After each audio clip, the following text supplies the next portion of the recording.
بسم اللہ الرحمن الرحیم۔ السلام علیکم ناظرین، آپ یوٹیوب چینل دیکھ رہے ہیں۔ میں عمران خان ہوں۔ سب سے پہلے انٹرنیشنل خبریں اور پھر اس کے بعد پاکستان کے اندر سے۔ ایران نے یہ دعویٰ کیا ہے اور جواب دیا ہے ڈونلڈ ٹرمپ کی بات کا، کیونکہ ڈونلڈ ٹرمپ بار بار یہ کہہ رہے ہیں کہ ایران میرے سے رابطے کر رہا ہے، ایران کے لوگ ہماری منت کر رہے ہیں، ایران کے لوگ مذاکرات کرنا چاہتے ہیں۔ حالانکہ پبلکلی یہ بات ڈونلڈ ٹرمپ نے خود کہی تھی، اور جب انہوں نے کہا کہ وہ مذاکرات کرنا چاہتے ہیں تو اس کے بعد ایران کی جانب سے مذاکرات کی آفر کو مسترد کیا گیا تھا۔ پھر ڈونلڈ ٹرمپ کو کافی شرمندگی ہوئی، اور پھر ڈونلڈ ٹرمپ کے ساتھی نیتن یاہو اور اسرائیل کی جانب سے ایک دباؤ بھی آیا۔ تب سے لے کر اب تک ڈونلڈ ٹرمپ یہ کہہ رہے ہیں کہ ایران مذاکرات کرنا چاہتا ہے لیکن میں نہیں کرنا چاہ رہا۔ ایران نے کہا کہ ہم نے جنگ بندی کی کوئی درخواست نہیں کی، امریکہ سے بات چیت کو ہم مسترد کرتے ہیں۔ امریکہ نے بات چیت اور مذاکرات کا موقع ضائع کر دیا اور ہمیں دھوکہ دیا۔ زمینی حملے کے منتظر ہیں کہ ہم پر زمینی حملہ کیا جائے، اور اس کے لیے ہم اپنے آپ کو تیار کر رہے ہیں۔ یہ ایرانی وزیر خارجہ عراقچی کا سٹیٹمنٹ ہے جو انہوں نے گزشتہ دن دیا۔ اچھا، ٹرمپ کے بقول انہوں نے ایران کی فضائی اور بحری قوت کو مکمل طور پہ تباہ کیا ہے، یہ ڈونلڈ ٹرمپ نے دعویٰ کیا۔ یہ فضائی قوت تو نہ ہونے کے برابر تھی، اور سمندر کے اندر دعویٰ تو ڈونلڈ ٹرمپ کر رہے ہیں، لیکن ایران یہ کہتا ہے کہ ہم تباہی پھیر رہے ہیں، ہم اٹیک کر رہے ہیں۔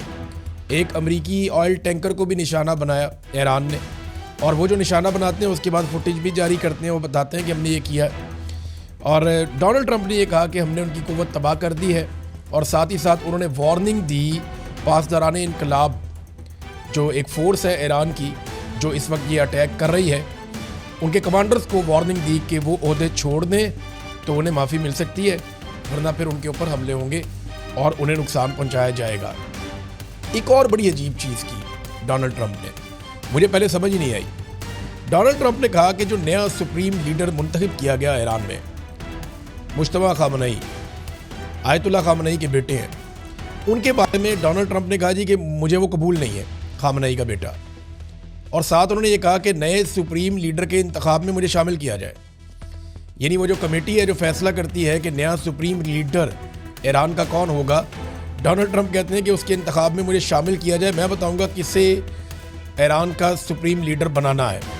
اب معاملہ یہ ہے کہ یہ تو ان کا بڑا مذہبی معاملہ ہے، اور ان کا اپنا ذاتی اندرونی معاملہ ہے اور اپنا طریقہ کار ہے۔ اب اس میں ڈونلڈ ٹرمپ مداخلت کیسے کر سکتے ہیں؟ دیکھیں، اسی کو بولتے ہیں رجیم چینج۔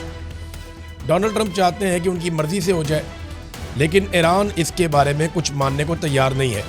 کچھ خبریں ایسی بھی آئی ہیں کہ نیتن یاہو کو تشویش ہوئی ہے اسرائیل کو، اور انہوں نے امریکی حکومت سے اس کے بارے میں سوالات بھی کیے۔ خاص طور پہ ڈونلڈ ٹرمپ سے پوچھا ہے کہ جناب، ہمیں یہ پتہ چل رہا ہے کہ آپ کسی اور سورس کے ذریعے سے ایران کو انگیج کر رہے ہیں۔ یہ بات نا اسرائیل کے لیے بہت پریشان کن ہے کہ اگر امریکہ اس لڑائی میں سے نکل جاتا ہے تو پھر ایران اسرائیل کو دھو کر رکھ دے گا۔ اسرائیل کی پوری کوشش ہوگی کہ اگر امریکہ اس لڑائی کو بند کرتا ہے تو اسرائیل کے ساتھ بھی ایران کی مکمل جنگ بندی ہو، اور اسرائیل کو ایران سے مکمل تحفظ دیا جائے۔ یہ بات ہم سب نے دیکھ لی، اور ہم سب کو اس بات پہ یقین ہے کہ اگر 1 on 1 لڑائی ہو، امریکہ بیچ میں نہ ہو، تو اسرائیل کی درگت بنا سکتا ہے ایران۔ یہ تو ہم نے دیکھ لیا، ہمیں آئیڈیا ہو گیا کہ جس قسم کی اس کے پاس طاقت ہے، میزائلوں کی، ڈرونز کی، ان کے ذریعے سے وہ اسرائیل کے لیے بڑے مسائل پیدا کر سکتا ہے، بلکہ پھر حزب اللہ بھی شامل ہو جاتی ہے، حماس بھی شامل ہو جاتی ہے، دیگر تنظیمیں بھی شامل ہو جاتی ہیں، تو اسرائیل کے لیے پرابلم بڑھ جاتی ہے اگر امریکہ نہ ہو تو امریکہ کا نکلنا ہی اسرائیل کے لیے ڈراؤنا خواب ہے۔ کچھ تجزیہ کار یہ کہہ رہے ہیں کہ انڈیا کو ایک سیکنڈ آپشن کے طور پہ رکھا گیا ہے اسرائیل کی جانب سے، اور اسی لیے نریندر مودی نے بڑی جپیاں ڈالی تھی نیتن یاہو کے ساتھ، اور بہت سارے ٹویٹ بھی کیے تھے، بہت ساری یادگاری باتیں بھی کی تھیں۔ اب اس میں ایک ایرانی سفیر ہے، انہوں نے بھی سٹیٹمنٹ دیا ہے انڈیا کے حوالے سے کہ انڈیا نے نہ تو معافی مانگی ہے، نہ کوئی رابطہ کیا ہے۔ حالانکہ انڈیا کے مہمان تھے جو نیوی کے لوگ ایران کے آئے ہوئے تھے، فوجی، اور ان کا شپ وہاں پہ موجود تھا، اسے ڈبو دیا گیا، اور بہت بڑی تعداد میں لوگوں کا قتل عام کیا گیا امریکہ کی جانب سے۔ تو نہ امریکہ کی مذمت کی، نہ ایران کے ساتھ تعزیت کی، اور وہ کوئی رابطہ کر دے رہے۔ تو جب ایرانی سفیر سے پوچھا گیا، انہوں نے کہا جی یہ بات تو پھر آپ انڈیا سے پوچھیں نا، ہم سے نہ پوچھیں۔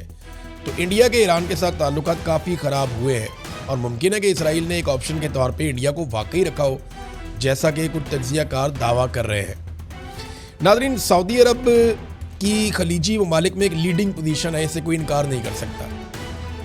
یعنی سعودی عرب سے بہتر پوزیشن خلیجی ممالک میں کسی کی نہیں ہے، اور سب سے بڑا ملک بھی وہی ہے. رقبہ بھی بہت زیادہ ہے سعودی عرب کا، اور ساتھ میں خانہ کعبہ وہاں پہ ہے، مسجد نبوی وہاں پہ ہے. تو اس وجہ سے بھی خادمین حرمین شریفین ہونے کی وجہ سے بھی سعودی حکمرانوں کو ایک الگ سے حیثیت حاصل ہے. تو سعودی عرب نے ایک سٹیٹمنٹ دیا ایک مرتبہ پھر.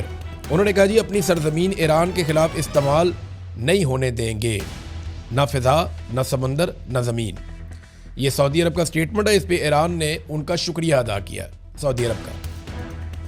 دیکھیں اس سے پہلے سعودی سرزمین استعمال ہوئی ہے اور سعودی عرب میں امریکی اڈے موجود ہیں. اب جب انہوں نے سرزمین استعمال کی تو وہ امریکی اڈوں کے اوپر اٹیک کیا ایران نے. تو سعودی عرب نے اب یہ کہا کہ وہ اپنی سرزمین کو استعمال نہیں ہونے دیں گے ایران کے خلاف.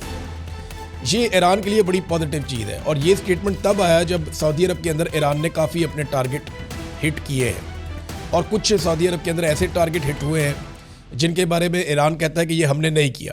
لیکن پہلے آپ یہ لے لیں کہ سعودی عرب کہہ کیا رہا ہے اور معاملہ ہے کیا. دیکھیں سعودی عرب کے کچھ سورسز، حتیٰ کہ سعودی عرب کے جو باخبر صحافی ہیں، وہ بھی اب یہ دعویٰ کر رہے ہیں، اور سعودی عرب میں کوئی صحافی اپنے سے دعویٰ کر نہیں سکتا. سعودی حکومت اس معاملے میں بہت سخت ہے. آپ کوئی ایسی خبر دے نہیں سکتے سعودی عرب میں جس سے وہاں کی حکومت اختلاف کرتی ہو. تو سعودی صحافی اگر کوئی بات کرتے ہیں تو اس کا مطلب یہ ہے کہ سعودی گورنمنٹ کی بھی لگ بھگ یہی بات ہے. اور سعودیہ کے سابق جو انٹیلیجنس چیف ہیں انہوں نے بھی یہی بات کی تھی.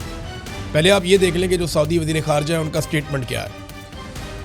وہ یہ کہتے ہیں کہ انتہا پسند اسرائیلی حکومت امن نہیں بلکہ تشدد اور تباہی کی خواہاں ہے. یعنی تشدد کرنا چاہتے ہیں، تباہی پھیلانا چاہتے ہیں. یہ ان کا امن سے کوئی تعلق نہیں ہے اسرائیلیوں کا. اور یہ بات غزہ میں بھی واضح تھی. یہ سعودی وزیر خارجہ کا سٹیٹمنٹ ہے. اب سعودی عرب کے سورسز اور وہاں کے صحافی یہ دعوے کر رہے ہیں کہ ابتدائی تحقیقات جو کی گئی ہیں سعودی عرب میں اور دیگر گلف ممالک میں، ان میں پتہ چلتا ہے کہ گلف ممالک پر ہونے والے تمام حملے ایران نے نہیں کیے. یعنی کوئی اور بھی ہے جو گلف ممالک میں حملے کر رہا ہے.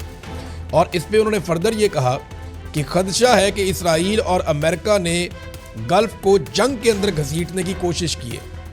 یعنی یہ حملے اس طریقے سے کیے گئے ہیں کہ جو عرب ممالک ہیں یا خلیجی ممالک ہیں یا گلف کنٹریز ہیں وہ اس جنگ کے اندر کھنچے چلے ہیں اور ان کو مجبور کیا جائے کہ وہ اس جنگ کا حصہ بنے. یہ بڑی الارمنگ چیز ہے. اور یہ اب تحقیقات ہو رہی ہے نا ابتدائی طور پہ، تو پتہ چل رہا ہے کہ ایران نے جو اٹیک کیے وہ تو صرف امریکنز پہ کیے ہیں.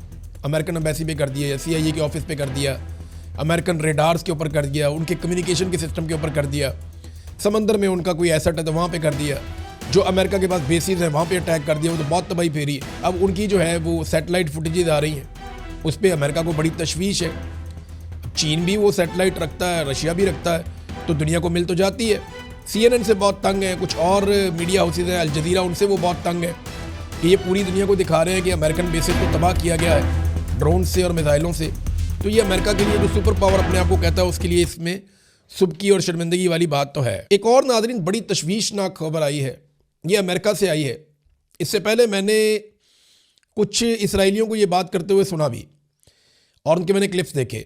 اس کے بعد جو امریکی صحافی ہیں جن کا میں نے پہلے بھی ذکر کیا تھا، یہ ٹکر کارلسن، انہوں نے ایک بڑی الارمنگ قسم کی خبر دی ہے.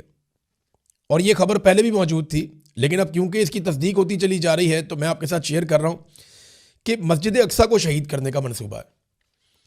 جس طرح گلف کنٹریز میں ادھر ادھر سے میزائل آ کر لگے ہیں نا، ایسے ہی کہیں سے کوئی میزائل آ کر مسجد اقصیٰ پہ لگ سکتا ہے، اور مسجد اقصیٰ کو شہید کرنے کے بعد اس کا الزام لگا دیا جائے گا ایران پہ، تاکہ عرب ممالک یا گلف کنٹریز مل کر ایران کے اوپر اٹیک کریں اور یہ آپس میں لڑنے لگے.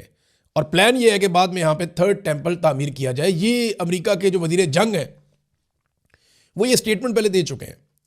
امریکنز یہ بارہا کہہ چکے ہیں اور یہ بات اسرائیلی بھی بارہا کہہ چکے ہیں کہ وہ یہاں پہ ٹیمپل تعمیر کرنا چاہتے ہیں جہاں پہ مسجد اقصیٰ ہے، کہ مسجد اقصیٰ کو ہٹایا جائے اور یہاں پہ ٹیمپل تعمیر کیا جائے.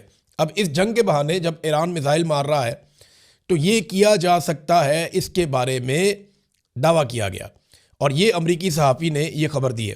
یہ بڑا الارمنگ ہے، اس کے اوپر سب کو بات کرنی پڑے گی اور یہ رسپانسبلٹی مسجد اقصیٰ کی سب کو لینی پڑے گی کیونکہ اس کے ساتھ مسلمانوں کے جذبات جڑے ہوئے ہیں. اب تک کے لیے اتنے ہی. اپنا خیال رکھیے گا. اپنے چینل کا بھی خیال رکھیں.